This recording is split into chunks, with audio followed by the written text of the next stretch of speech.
Hey guys, welcome back to my channel. আশা করি তোমরা সকলে ভালো আছো। সো আজকে আবারও চলে আসলাম নতুন একটি ভিডিও নিয়ে। আজকে আমি বানাতে যাচ্ছি এই জগন্নাথ দেবটি। এই জগন্নাথ দেবটি বানাতে আমি ইউজ করেছি মাত্র 3টি হাঁড়ি। তো এই 3টি হাঁড়ি দিয়ে কিভাবে জগন্নাথ বানালাম সেটি দেখার জন্য পুরো ভিডিওটি দেখতে হবে। তো চলো আর বেশি কথা না বলে জয় জগন্নাথের নাম দিয়ে ভিডিওটি শুরু করা যাক।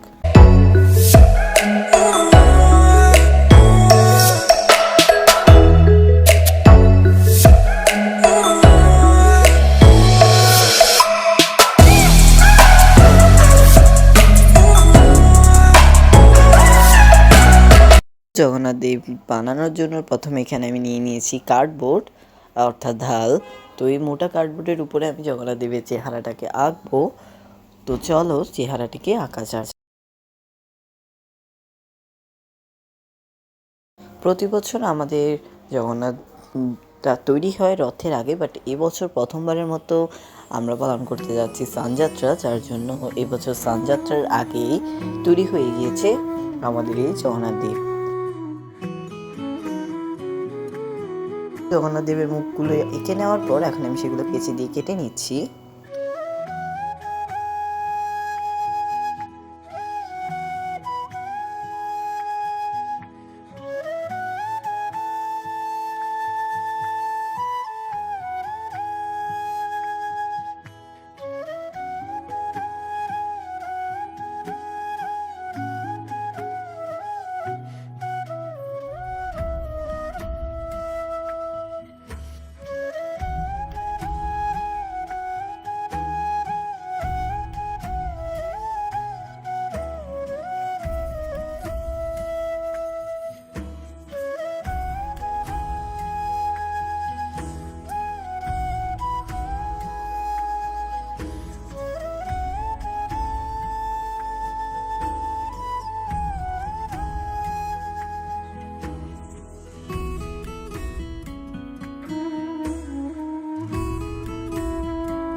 কেটে নিয়ে জগন্নাথ দেবের মুখটাকে আমরা একটু মোটা করব, যার জন্য মেনলি হচ্ছে আমি এখানে আরও একটা মুখের সাইজে আরও একটা কার্ডবোর্ড কেটে নিয়েছি।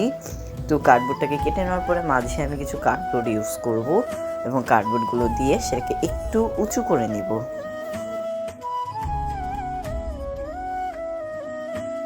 ঠিক এইভাবে আমি জগন্নাথ বলরাম সুভদ্রার মুখটাকে একটু শক্ত করে নেব।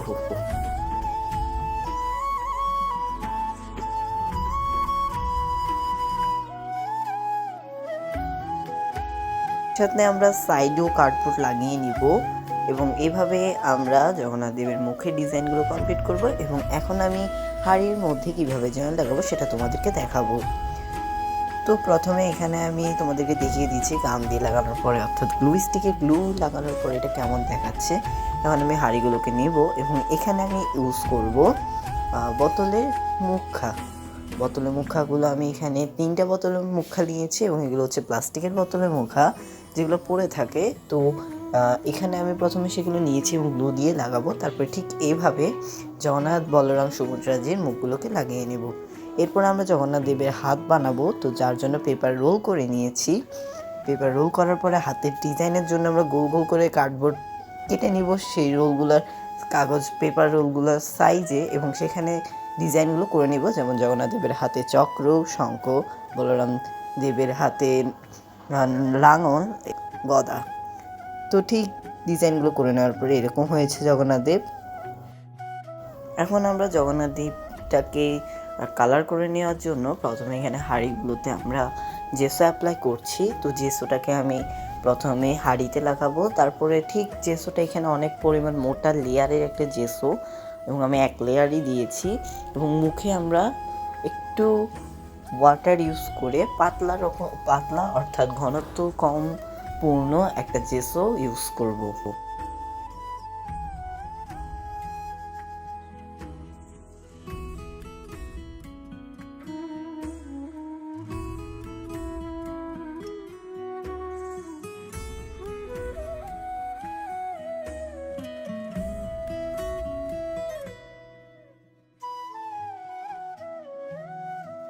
এই জগন্নাথ দেবটি বানাতে আমার টানা 4 দিন সময় লেগেছে এবং শুধু তাই নয়, জগন্নাথ দেবের পাশাপাশি আমি আরও 2টি ড্রয়িং কমপ্লিট করেছি, যার ভিডিও তোমরা খুব তাড়াতাড়ি পেয়ে যাবে। এবং এই দিন আমি আরও 2টি ড্রয়িংয়ের কাজ করছিলাম। একটি ছিল এটা এবং আরেকটি খুব তাড়াতাড়ি তোমরা পেয়ে যাবে। তো জগন্নাথ দেবগুলোকে জেসু দেওয়ার পরে এরকম লাগছে। এখন আমি কালার করব। আমি কিছুটা কাঠের জগন্নাথের মতো কালার করতে চাচ্ছিলাম, যার জন্য প্রথমে আমি নর্মালভাবে জগন্নাথ দেবের চেহারাটাকে কালো রং দিয়ে করে নিচ্ছি, অর্থাৎ গায়ের রংটা। তো মুখে কালো রং দেওয়ার পরে তারপরে বাদবাকি ডিজাইনগুলো শুরু করব। তবে আজকে আমি জগন্নাথ দেবের গায়ের কালার সহ অন্যান্য ডিজাইনের যেসব কালার ইউজ করেছি সেখানে আমি সবই ফেব্রিক কালার ইউজ করেছি। ফেব্রিক কালার ইউজ করার কারণটা হলো, ফেব্রিক কালারে করলে কোনো রকম বার্নিশ অ্যাপ্লাই করা লাগে না, আর ফেব্রিক কালারে ওয়াটার দিলে সেটা সহজে উঠে না, যার জন্য মেনলি আমি এখানে দিয়েছি। পূজার সময় যেহেতু বিভিন্ন জল বা পানি ওয়াটার এগুলো ছিটাবে বা একটু হইলেও লাগবে, তার জন্য যাতে রঙটা না উঠে তার জন্যে আমি এখানে ফেব্রিক কালার ইউজ করেছি। তবে তোমরা তোমাদের পছন্দ মতো কালার ইউজ করতে পারো।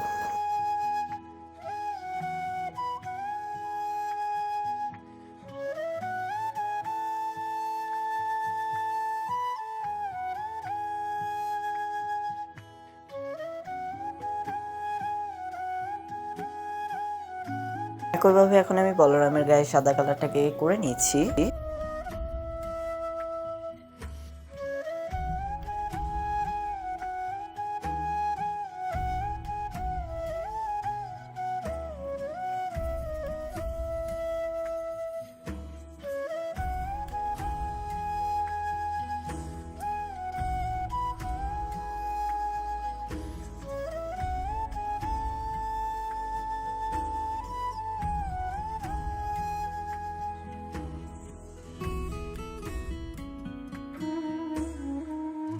এখানে আমি মা সুভদ্রার কালারটাকে করে নিচ্ছি। সুভদ্রার যে গায়ের কালার যেহেতু হলুদ হয়ে থাকে, তার জন্য আমি এখানে হলুদ কালার ইউজ করছি এবং এটি ফেব্রিক্স কালার।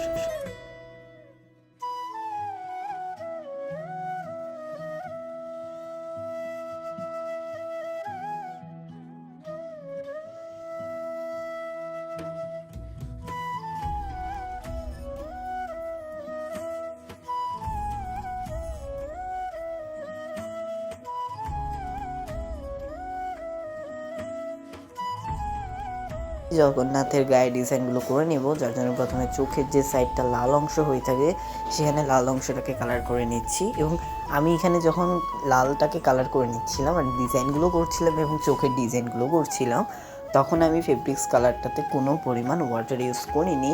তার কারণ এটা যদি ওয়াটার ইউজ করতাম তাহলে কাগজটা ভিজে যেত এবং ভিতর থেকে জগন্নাথের মুখটা শক্ত থাকতো না। সেই সাথে কিন্তু কালোর সাথে রেড কালার মিশে কালারটা কালচে কালার চলে আসতো, প্রপার রেড কালার আসতো না।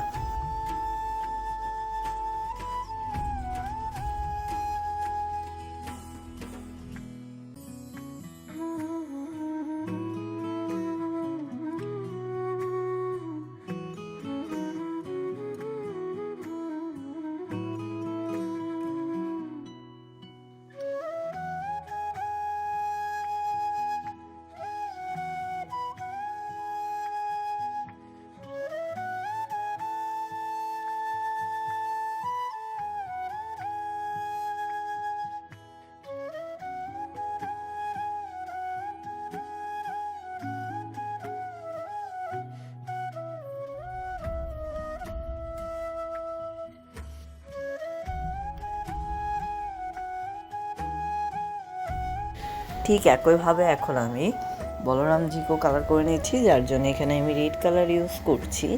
বলরামের কালারটা হয় লাল সাদার উপরে, যার জন্য এখানে আমি রেড কালার ইউজ করছি। এখন আমি পাগড়িটাকে বানিয়ে নেব এবং জগন্নাথ দেবের গায়েও কিন্তু আমি অনেক ডিজাইন করেছি। তো পাগড়িটাকে বানিয়ে নেওয়ার জন্য এখানে আমি প্রথমে 3টা কার্ডবোর্ড কেটে নিয়েছি লাইন করে এবং মাথার মাপটা নিয়ে নিচ্ছি। ঠিক যেভাবে দেখানো হয়েছে সেভাবে আমরা প্রথমে সেটাকে বটে নেব এবং এখন আমি সেখানে স্টাপলারটা করে নিচ্ছি।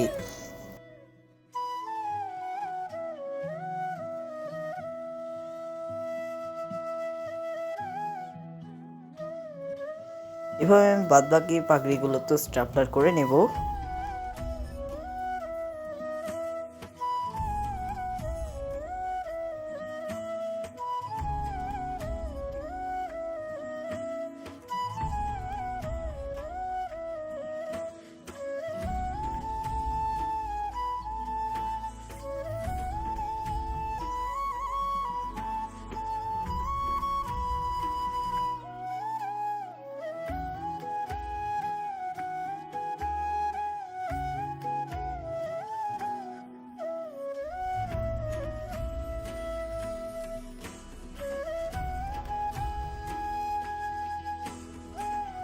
পাগড়িতে ডিজাইন করার জন্য এরকম আমি নর্মাল পেপার কেটে নিয়েছি। এখানে মোট 12টা পেপার কাটা আছে। তো এখন আমি সেগুলোকে এইভাবে ডিজাইন করে বানিয়ে নেব। প্রথমে আমি চারপাশে একটু বলবো, ঠিক যেভাবে ভিডিওতে দেখতে পাচ্ছ সেভাবেই।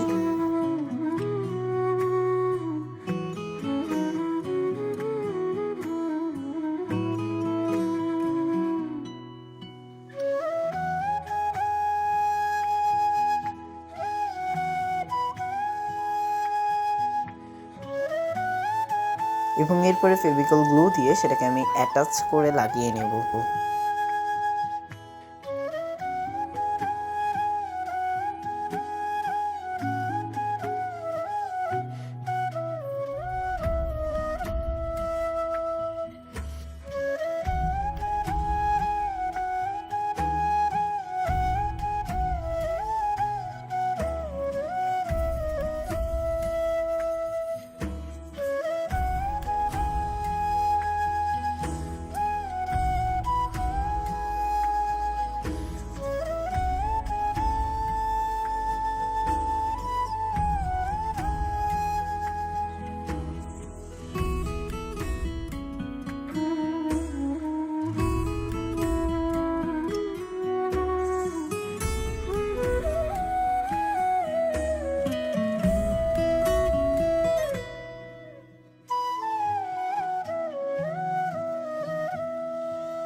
এখন আমি পাগড়িটাকে রেডি করে নিয়েছি। তো এখন আমি কালার করব, যার জন্য প্রথমে জগন্নাথের পাগড়িটাকে কালার করে নিয়েছি এবং জগন্নাথের পাগড়িতে আমি একটা ময়ূর পাখা লাগিয়ে নিয়েছি, মানে ময়ূরপঙ্খী।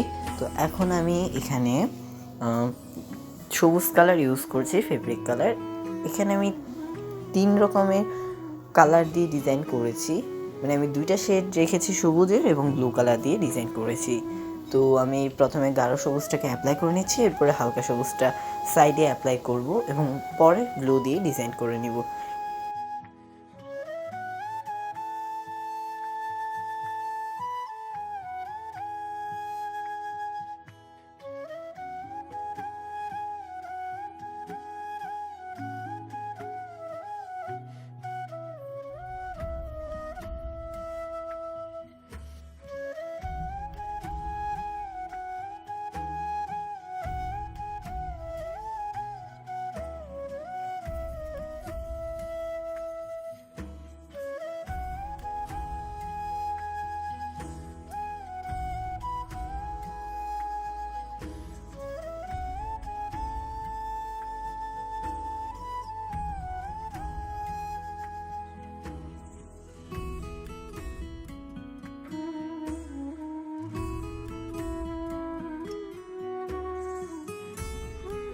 ঠিক একইভাবে আমি অন্যান্য পাগড়িগুলোকেও ডিজাইন করে নেব।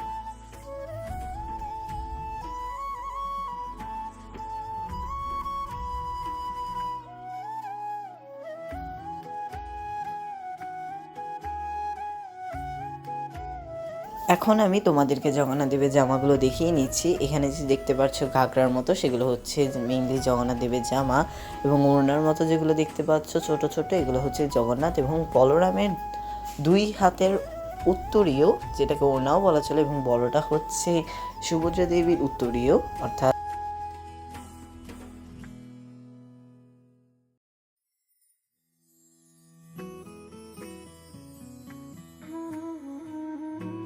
মালা হিসেবে আমি এখানে ইউজ করেছি জগন্নাথ দেবের গত বছরের মালাগুলি। তো এগুলো পড়েছিল, যার জন্য এখানে ইউজ করেছি, এবং একটি কেনা মালা যেটি জগন্নাথ দেবের। তো thanks for watching. I hope তোমাদের কাছে ভিডিওটি ভালো লেগেছে। ভিডিওটি যদি ভালো লেগে থাকে তাহলে চ্যানেলটিকে সাবস্ক্রাইব করতে ভুলো না। কমেন্টে জানাও নতুন কি ড্রয়িং দেখতে চাও। জগন্নাথ দেব রথযাত্রা এবং জগন্নাথ দেব উপলক্ষে অনেক ড্রয়িং তোমাদের সামনে তুলে ধরার চেষ্টা করব। তো আজকের জন্য এতটুকুই। দেখা হবে খুব তাড়াতাড়ি নতুন কিছু ড্রয়িং নিয়ে। কমেন্টে তাড়াতাড়ি জানাও জগন্নাথ, বলরাম, সুভদ্রার মধ্যে কোন প্রতিমাটি বেশি সুন্দর হয়েছে। তো আজকের জন্য এতটুকুই, বাই।